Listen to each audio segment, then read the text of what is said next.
자, 오래전 일인데요. 제가 미국 유학을 떠나기 위하여서 잠시 강남에 있는 한 이제 어학원에 다닌 적이 있었어요. 이제 그때 제가 이제 광화문 쪽에 살았는데 이 오전 7시부터 이제 시작되는 수업을 듣기 위해서 제가 보통 한 새벽 5시 반쯤 이렇게 지하철을 탔습니다. 그런데 이 종로나 교대역 같은 이런 환승역에서 갈아탈 때가 이게 아주 문제였어요. 사실 저는 천천히 가도 상관이 없거든요. 왜냐하면은 뭐 일찍 나왔기 때문에 뭐 충분히 저는 그 전까지 갑니다. 천천히 가도 돼요. 그런데 이게 웬일입니까? 무슨 100m 달리기 선수들처럼 말이죠. 그 환승역 입구에서부터 그 이른 새벽에 그 아침에 사람들이 뛰기 시작하는데요. 저도 모르게 그냥 덩달아 뛰는 겁니다. 안 뛰면 안 될 것 같아요. 지금 생각하면은 참 그때 그렇게 그냥 안 뛰어도 됐었는데, 왜냐면은 유학 갔다가 1년도 안 돼 가지고 다시 돌아왔거든요. 참 그러니까 왜 그때 왜 그렇게 참 고생했는지 그때 안 뛰어도 됐는데. 자, 여러분, 오늘날 얼마나 참 많은 사람들이 100m 달리기 선수와 같이 그렇게 참 정신없이 뛰는 삶을 살아가고 있습니까? 다시 말해서 우리 인생의 진정한 의미와 목적과 가치가 어디에 있는지 알지 못한 채, 우리 장래의 참된 소망이 무엇인지 알지 못한 채 말이죠, 이 세상이 정해놓은 그런 신기루와 같은 그런 허상을 쫓아서 하루하루 너무나 정신없게 바쁘게 사람들이 살아가는지 모른다는 것입니다. 그래서 다른 사람이 뛰니까 나도 덩달아 뛰는 거예요. 안 뛰면 안 될 것 같아요. 내가 안 뛰고 그냥 가만히 있으면은 나만 혼자 그냥 도태되고 낙오되고 실패한 인생을 살아갈 것 같습니다. 물론 어떤 절박한 필요나 또 마음의 소원이나 이유가 있어서 그렇게 잠도 안 자면서 열심히 공부하고 돈 벌고 그렇게 바쁘게 살아갈 수 있습니다. 그러한 열심과 노력 자체를 부인하자는 건 아닙니다. 중요하죠. 하지만 문제는 그보다 훨씬 더 중요한 우리 인생의 참된 그 의미와 목적이 과연 어디에 있는지 모른 채 지금도 많은 사람들이 정말 쉴 새 없이 숨가쁘게 달리는 삶을 살아가고 있습니다. 자, 그렇다면 오늘 우리 인생의 참된 의미와 목적은 과연 어디에 있는 것일까요? 오늘 말씀에서 예수님은 예루살렘에 올라가시던 중 10명의 나병 환자들을 만나 그들 모두를 고쳐주십니다. 그런데 그 10명 중 한 사람이 누구였느냐? 유대인들이 그렇게 미워하고 싫어하던 사마리아 사람이었어요. 사마리아 사람. 우리가 잘 아는 것처럼 당시 유대인들은 이 사마리아인들을 이방 그 민족들의 피가 섞였다는 이유로 아주 가증히 여기고 경멸하며 혐오하였죠. 그런데 오늘 이 나병이라고 하는 이 질병이 도저히 함께 할 수 없었던 이 유대인과 사마리아인을 하나로 합쳐 놓았던 것이죠. 우리가 잘 아는 것처럼 나병이 뭡니까? 요새는 이렇게 언어가 많이 이제 순화가 돼가지고 나병이라 그랬지, 옛날에는 뭐라 그랬어요? 문둥병, 문둥. 아이고 이제 문둥이. 지금 이렇게 말하면 큰일 납니다, 여러분. 지금은 이제 나병 환자, 이 문둥병이라고 그러면 안 돼요. 이 나병은 이 과거 구약 시대 당시 가장 이 저주스러운 질병이었습니다. 나병에 걸리면은 율법에 의해서 즉각적으로 모든 이 가정과 모든 이 공동체로부터 추방이 되어서 바깥 외진 곳에 격리되어만 있죠. 왜냐하면 이게 전염성이 있거든요. 그래서 자신과 같이 나병에 걸린 사람들과 함께 지내면서 사회적으로 철저히 고립되고 단절된 삶을 살아야 했습니다. 한마디로 살았으나 죽은 것과 같은 이제 그런 인생이 되어버리는 것이에요. 그래서 나병 환자에 대한 규례가 기록되어 있는 레위기 말씀에 보면은 나병 환자는 어떻게 됐느냐, 옷을 찢고 머리를 풀고 부정하다 이렇게 외치면서 또 제사장으로부터 그 병으로부터 완전히 고침을 받았다는 그 판정을 받기까지 1년이고 5년이고 10년이고 공동체를 떠나서 혼자 살아야만 했다는 것입니다. 절대로 마을 안으로 들어올 수 없었어요. 잘못하다가 이렇게 자기도 모르게 마을 안으로 들어갔다가 그 사람이 나병 환자라는 게 이게 발각이 되면은 사람들이 돌을 들어서 그 사람을 쳐도 아무런 할 말이 없었습니다. 그만큼 그 병 자체도 힘들고 고통스러웠지만 그 병으로 인해서 이 나병 환자가 겪어야 할 그런 어떤 인간적인 모멸감과 그 수치심, 외로움과 그 고립감이라고 하는 것은 이루 말할 수 없는 마음의 아픔이 되었던 것이죠. 특히 유대인들에게 있어서 이 병이 더 무서웠던 것은 이제 그가 더 이상 성전에 나아가 하나님을 예배할 수가 없었다는 것입니다. 더군다나 이 병은 하나님의 저주로 인식이 되었기 때문에 하나님이 고쳐주실 것이라는 그런 일말의 희망조차 갖기가 어려웠어요. 그러던 어느 날 이들이 지내던 그 근처 마을에 예수님이 지나가신다는 소문이 들렸고, 이 소문을 들은 10명의 나병 환자들은 죽기를 각오하고 최대한 예수님 가까이 다가가가지고 마을 안으로 들어가서 이렇게 예수님께 자신들을 고쳐달라며 소리치기 시작을 합니다. 자, 우리 오늘 누가복음 17장 12절과 13절 말씀 다시 한번 같이 읽어보도록 하겠습니다. 한 마을에 가시니 나병 환자 10명이 예수를 만나 멀리 서서 소리를 높여 이르되 예수 선생님이여 우리를 불쌍히 여기소서 하거든. 예수 선생님이여 우리를 불쌍히 여기소서. 아마도 이들은 예수님에 관한 소문을 들었던 것 같아요. 이미 예수님께서 수많은 병자들, 특별히 자신들과 같은 나병 환자들을 고쳐주셨다는 사실을 알았습니다. 그러므로 만약 지금 예수님이 자신들이 살고 있는 그 마을 근처로 지나가시는 이 기회를 놓친다면 그들은 어쩌면 두 번 다시 이 병으로부터 노임받을 소망이 사라져버리는 것입니다. 그런 절박한 마음을 가지고 이들은 예수님께 소리치기 시작을 합니다. 큰 소리로 부르짖습니다. 다시 말해 이들에게는 분명 예수님에 대한 믿음이 있었다는 것입니다. 예수님이 나를 불쌍히 여기시기만 한다면, 예수님이 나를 돌아보아 주시기만 한다면 나는 반드시 예수님께서 이 질병을 고쳐주실 것이라는 그런 믿음이 있었다는 것이죠. 그러자 예수님께서 그들의 부르짖음과 간구를 들으시고 어떻게 말씀을 하시느냐, 우리 14절 말씀도 같이 한번 읽어보도록 하겠습니다. 보시고 가서 제사장들에게 너희 몸을 보이라 하셨더니 그들이 가다가 깨끗함을 받은 왜 예수님은 이들로 하여금 제사장에게 가라고 명령을 하셨을까요?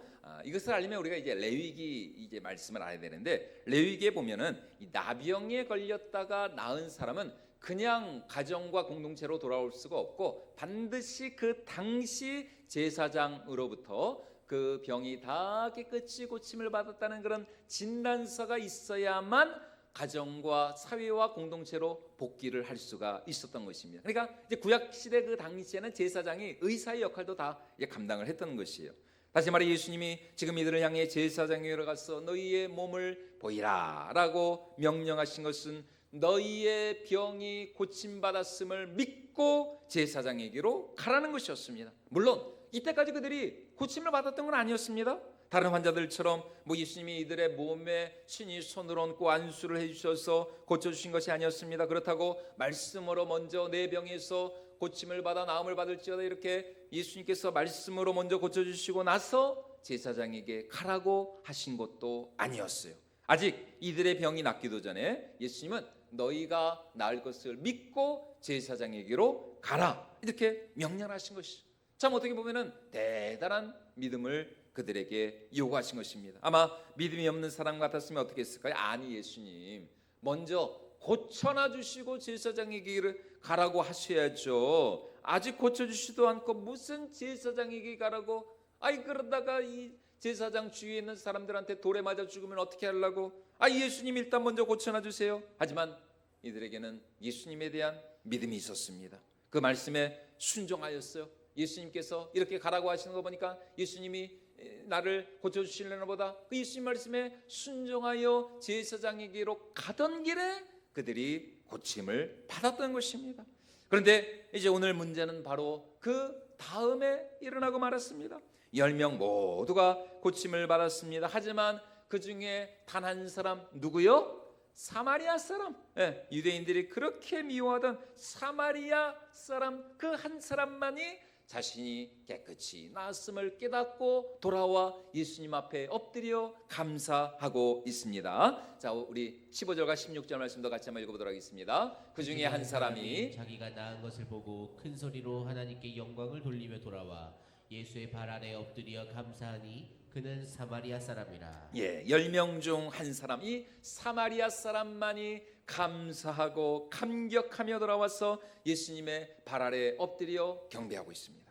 하지만 나머지 9명의 유대인들은 예수님께 돌아오지 않았어요. 예수님 앞에 안 왔어요. 누가 보면 끝날 때까지 그 사람들이 돌아왔다는 말이 없습니다. 그러자 우리 예수님 굉장히 의아해 하시며 이렇게 말씀을 하십니다. 자 17절과 18절도 같이 읽겠습니다. 예수께서 대답하여 이르시되 열 사람이 다 깨끗함을 받지 아니하였느냐? 그 아홉은 어디 있느냐? 이 이방인 외에는 하나님께 영광을 돌리러 온 자가 없느냐 하시고. 세상에, 지금 예수님도 놀랐습니다. 예수님도 아니 열 사람 다 깨끗함 받은 거 아니냐? 이미 예수님은 말씀하심과 동시에 그 이제 열 사람이 깨끗해진 것을 아셨거든요. 아니 10명 모두가 고침을 받았으니까 당연히 예수님은 아니 그들 모두가 다 함께 손에 손잡고 막 얼싸안고 기뻐하고 감격하면서 예수님 앞에 돌아와서 예수님이 이렇게 고쳐주셔서 감사합니다. 아 정말 예수님 역시 예수님이셨군요. 예수님 정말 이제는 정말 예수님 말씀에 순종하며 온전히 하나님만을 경외하며 살아가겠습니다. 아니 이렇게 예수님 앞에 돌아와서 감사로 하나님께 영광을 올려드릴 줄 알았습니다. 그런데 여러분 이게 웬일입니까? 10사람 중에 절반도 아닌 5명도 아니고 3명도 아니고 2명도 아니고 오직 한 사람, 그것도 이 이방인 유대인들이 그렇게 혐오하는 이 사마리아 사람 한 사람만이 예수님께 돌아와 감사를 하고 있는 것이. 자 이제 오늘 우리가 생각해 보아야 할 문제가 바로 이것입니다. 그렇다면 왜 나머지 9명의 사람들은 돌아오지 않았는가? 단순히 예의가 없어서, 그냥 쑥스러워서, 그들이 인사성이 없어서 돌아오지 않았을까요? 물론 화장실 들어갈 때 나오고 나올 때 다르다고, 뭐 고침받고 났으니까 뭐 이제 아쉬울 것이 없잖아요. 아쉬울 것이 없으니까 예수님께 돌아갈 필요가 없었는지도 모릅니다. 그러나 여러분 여기서 우리가 한 가지 주목해야 할 사실은 이 사마리아 사람은 제사장에게로 가던 중에 자신의 병이 나았음을 깨닫자마자 제사장에게 가던 그 발걸음을 멈추고 돌아와 예수님께 감사하였다는 것입니다. 그래서 오늘 말씀의 제목이 멈추고 돌아와 감사랍니다. 나머지 9명의 유대인들은 자신들의 병이 나았음을 알고도 멈추지 않았어요. 그들은 곧장 누구에게 갔어요? 제사장에게 갔어요. 제사장에게 빨리 진단서 받고 싶어가지고 빨리 자신들의 병이 나았다는 그 진단서를 받아야 가정으로 공동체로 돌아갈 수가 있었으니까요. 그러니까 여러분 지금 이 9명의 유대인들은 자신들의 병이 나았음을 깨닫자마자 이런 한 가지 마음의 의욕이, 예수님에 대한 어떤 그런 불편한 마음이 생긴 거예요. 물론 예수님께 당연히 고맙죠. 감사하죠. 정말 놀라운 은혜를 받았죠. 그런데 만약 지금 우리가 예수님께 돌아간다면 혹시라도 예수님으로부터 어떤 부담스러운 요구를 받게 되지 않을까? 어차피 죽은 너희들의 목숨을 내가 다시 살려주었으니 이제 너희 모두 내 제자가 되어라. 아이고야, 가슴이 그냥 덜컹한데. 너희들 내 제자, 너희가 가진 모든 것 다 이 베드로, 요한, 이 빌립처럼 너희들이 가진 모든 것을, 재산을 다 버리고 이제 나와 함께 온 예루살렘과 사마리아 땅까지 이르러 내 증인이 되자 나의 제자가 되어라. 아, 이런 부담스러운 요구를 받지 않을까?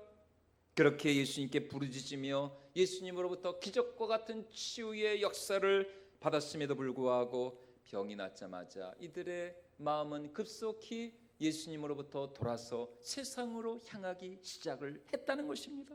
만약 지금 돌아간다면 예수님한테 아이 괜히 발목 잡히는 거 아니야?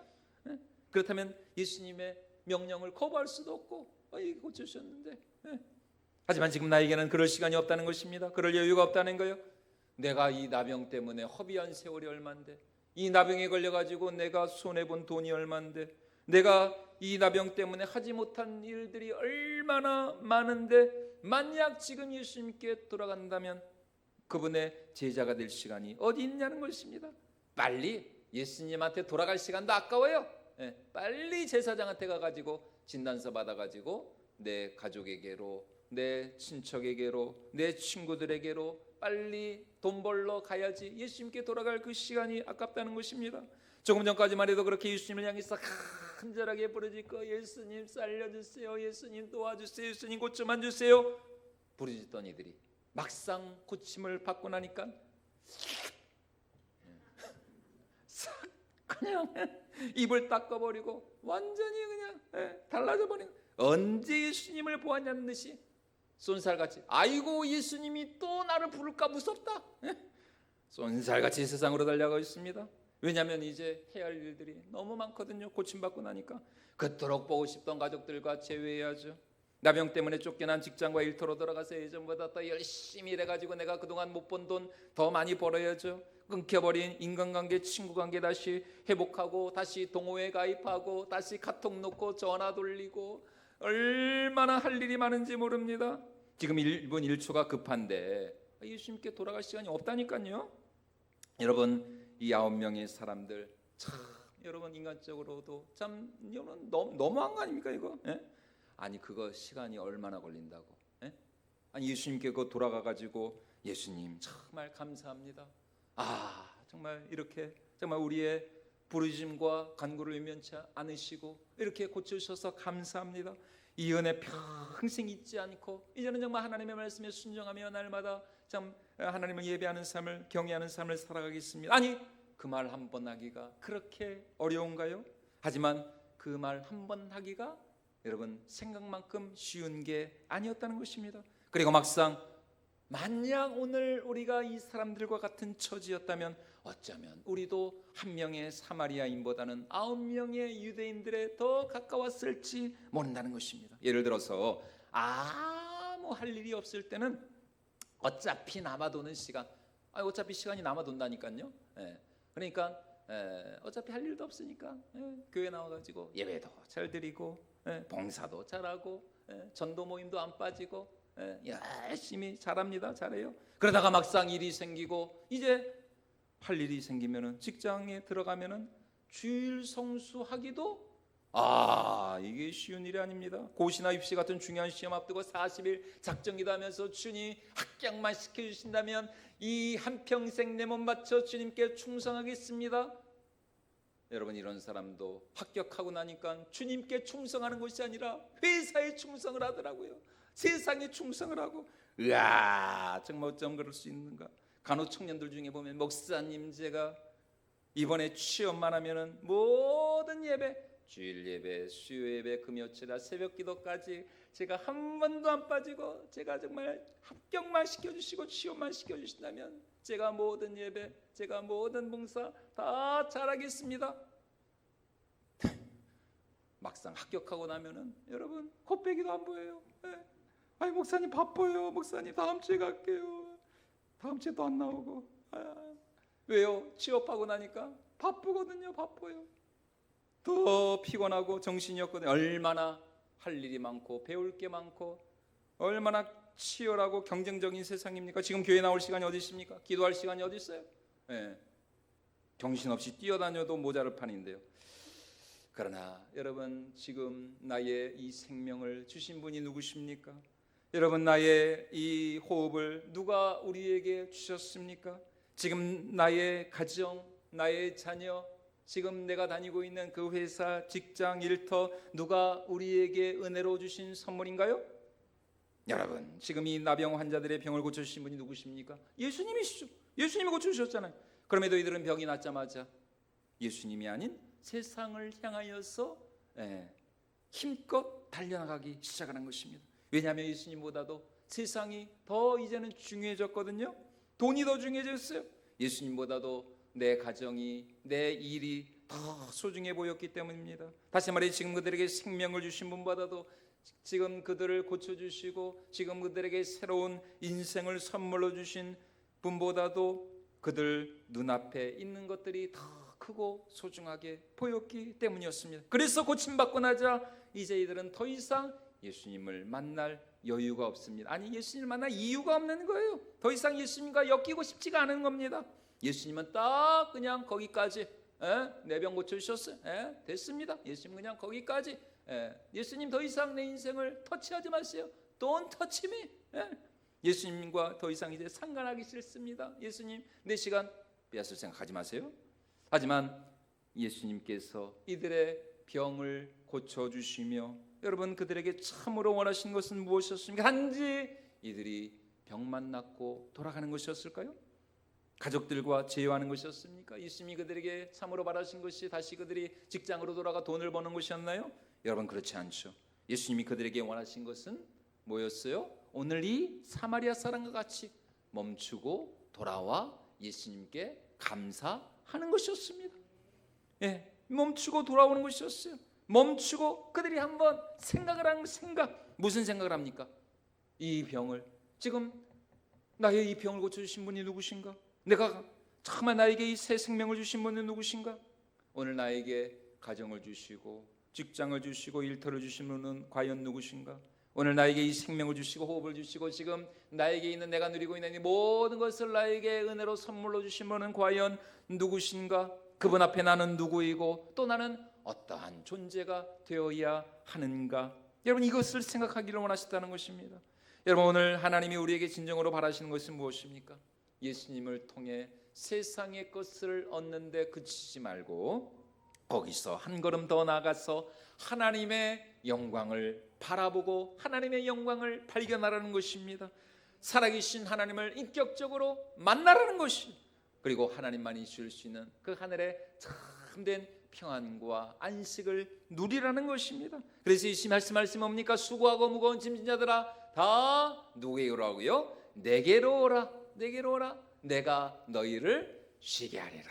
쉬게 하리라. 이 세상이 줄 수 없는 오직 주님만이 줄 수 있는 하늘의 참된 평안과 안식을 내가 너희에게 주겠다는 것입니다. 바로 그것을 위해서 예수님이 오늘 이 세상에 오셨던 것이죠.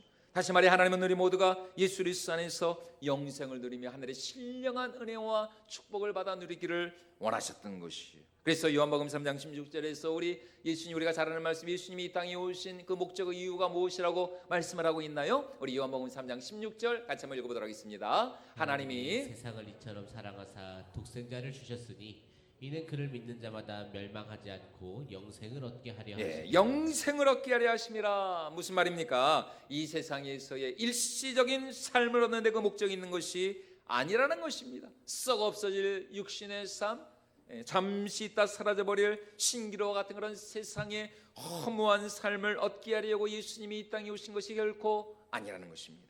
그분이 이 땅에 오신 목적, 그분이 이 땅에 오신 이유는 바로 우리에게 영원히 목마르지 않는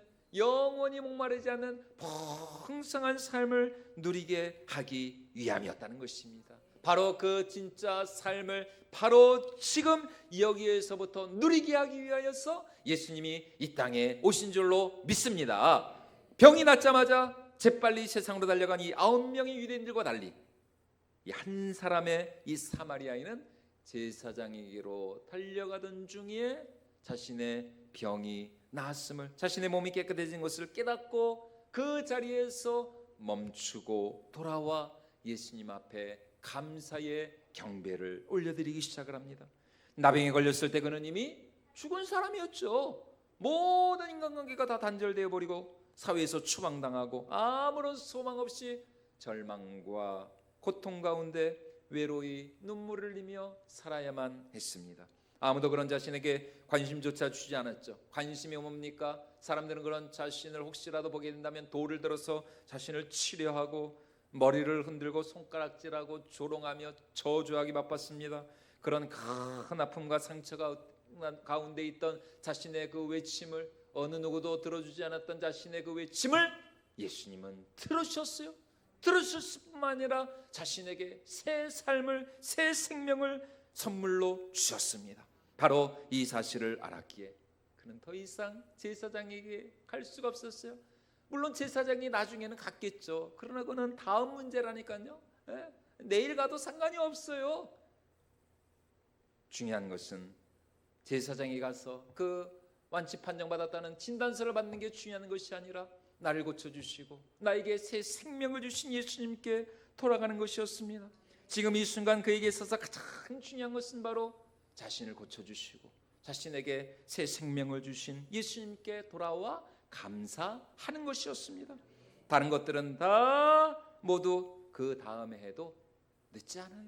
늦지 않습니다. 그리고 오늘 예수님은 이러한 사마리아인의 감사를 받으시고 오늘 그에게 마지막으로 이런 놀라운 말씀, 다른 9명의 유대인들은 듣지 못한 이런 놀라운 말씀을 이 사마리아인에게 말씀하십니다. 우리 19절 말씀 우리 마지막으로 같이 한번 읽어보도록 하겠습니다. 그에게 이르시되 일어나 가라, 내 믿음이 너를 구원하였느니라. 내 믿음이 너를 뭐 했다고요? 구원하였느니라. 예. 다시 말해 그는 이 사마리아 사람은 육신의 질병을 고쳤을 뿐만 아니라 그 영혼의 구원, 그 영혼의 참된 영생의 구원을 선물로 받았다는 것입니다. 9명의 이 유대인들은 병 고침은 받았지만 예수님이 그들에게 진정으로 주시기를 원하셨던 이 영혼의 구원의 선물은 받지 못했어요. 하지만 예수님께 돌아와 감사한 이 사마리아 사람만이 참 구원의 선물 대신 예수님 자신을 소유하게 되었다는 것입니다. 그러므로 오늘 우리 인생에 있어서 여러분 가장 중요한 것은 과연 무엇일까요? 그것은 바로 지금 우리에게 있는 이 모든 것을 은혜로 주신, 우리에게 새로운 생명을 선물로 주신 예수님이 누구신지를 날마다 기억하며 그분께 감사하는 삶이 되어야 할 줄로 믿습니다. 나이였다면 상관없이 언제나 나와 함께 하시고 나를 아끼시고 위로하시고 나를 용서하시면서 나를 가장 소중히 여기신, 자신의 생명조차 끼지 않고 나를 자녀 삼아 주신 하나님의 그 은혜와 예수 그리스도의 그 십자가 사랑, 여러분 이것이야말로 우리의 일평생 절대로 잊지 말고 기억하며 감사해야 할 하나님의 은혜인 줄로 믿습니다. 바로 그 하나님으로 인하여서 우리는 어떠한 고난과 시련과 환난 속에서도 담대할 수 있고 평안을 누릴 수 있고 하나님께 영광 올려드리는 삶을 살아갈 수가 있다라는 것입니다. 그러므로 오늘 우리는 어떤 사람입니까? 고침받자마자 그냥 예수님도 돌아보지 않고 그냥 쏜살같이 세상으로 달려나간 그 9명의 유대인들과 같은 사람들인가? 아니면 가던 길을 멈추고 돌아와 예수님께 감사한 사마리아와 같은 사람인가? 여러분 이제 2025년 벌써 여러분 6개월 절반이 지났어요. 시간이 왜 이렇게 빠른지 모르겠습니다. 이제 남은 2025년 올 한 해도 우리가 날마다 정말 세상으로 나가기 전에 날마다 우리 자신에게 이렇게 물어봐야 합니다. 나에게 있어서 예수님은 얼마나 소중한 분인가? 예수님은 나에게 어떤 분인가? 그분이 나에게 주신 이 구원의 선물이 얼마나 놀랍고 영광스러운 것인가? 여러분 이 질문 앞에 우리 모두 사마리아 사람처럼 날마다 감사와 찬양으로 하나님께 영광을 드릴 수 있기를 주님의 이름으로 축원을 드립니다. 그런 우리 삶에 예수님이 우리에게 진정으로 주시기를 원하셨던 그 구원의 은혜와 영생의 선물이 하늘의 참된 신령한 은혜와 축복과 평강이 우리 삶에 우리 심령 가운데 넘쳐나게 될 줄로 믿습니다.